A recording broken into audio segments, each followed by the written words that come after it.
तो चलिए अब वक्त हो ही चला है आपके फेवरेट शो इश्कबाज के स्पिन ऑफ शो दीबोली बुरॉय के बारे में एक और खास खबर देने का कि क्या कुछ होने जा रहा है आपके इस फेवरेट शो के अंदर और कैसे अब 2 इश्कबाज आने जा रहे हैं इस शो की कहानी के अंदर और भी ज्यादा करीब। बता रहे हैं आपको कि बुआ माँ के दुश्मनी वाला ट्रैक तो हो ही चुका है शुरू और साथ ही साथ अब शुरू होने जा रहा है एक और मजेदार ट्रैक। इसकी शुरुआत हो चुकी है पिछले एपिसोड से। जैसे कि आपने देखा ही होगा कि कैसे पिछले एपिसोड में बुआ माई कहती भी नजर आती है कि किसी भी कीमत पर वो ओमकार और गौरी को एक करना चाहती है और साथ ही लाना चाहती है करीब। तो भाई अभी जो लोग जो 2 किनारों के जैसे दूर दूर खड़े हैं, अब बुआ माँ की चालें इन्हें एक दूसरे के करीब ला सकती हैं और अब बुआ माँ के प्लान के चलते ही ओमकार और गौरी और भी ज्यादा क्लोज आने वाले हैं। क्योंकि जैसा कि पिछले एपिसोड में हम लोगों ने देखा ही है कि उन 2 इंस्पेक्टर के सामने बुआ माँ कर रही होती है अपने प्लान को डिस्कस और साथ ही कहती है उन दोनों से कि ओमकार और गौरी पर खास नजर रखें, क्योंकि जब जब वो दोनों सामने होंगे ओमकार और गौरी अपने रिश्ते को प्रूफ करने के लिए एक दूसरे के करीब आते ही रहेंगे।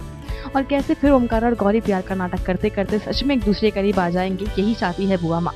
और इसके साथ ही आपने ये भी देखा ही होगा कि कैसे पिछले एपिसोड के अंदर उस गाने वाले ट्रैक के अंदर गौरी को इस तरह खुश देखकर ओमकारा के चेहरे पर भी आ जाती है एक प्यारी सी स्माइल और खुद ओमकारा गौरी को इस अवतार में देख मुस्कुराने लगता है और गौरी से नजरें उसकी हटती ही नहीं है। तो इसी वजह से अब बुआ माँ के इंटेंशन चाहे जो भी हैं, हमें लगता है कि इसी बहाने ओमकारा और गौरी की इस नई प्रेम कहानी का किक स्टार्ट होने ही जा रहा है। लेकिन ओमकारा और गौरी इसी बहाने करीब तो आ रहे हैं, लेकिन अब इसके साथ ही बुआ माँ के एविल इंटेंशंस चाहे जो भी हो, लेकिन ओमकारा और गौरी इसी बहाने करीब तो आ ही रही हैं, जो व्यूअर्स के लिए खासी ट्रीट से कम नहीं है। तो बने रहिए हमारे साथ और साथ ही सब्सक्राइब करना ना भूले हमारा channel top news just for you, जहां आपको मिलेगा अपने फेवरेट शो से जुड़ा हर लेटेस्ट मसाला। टॉप न्यूज से आस्था की रिपोर्ट।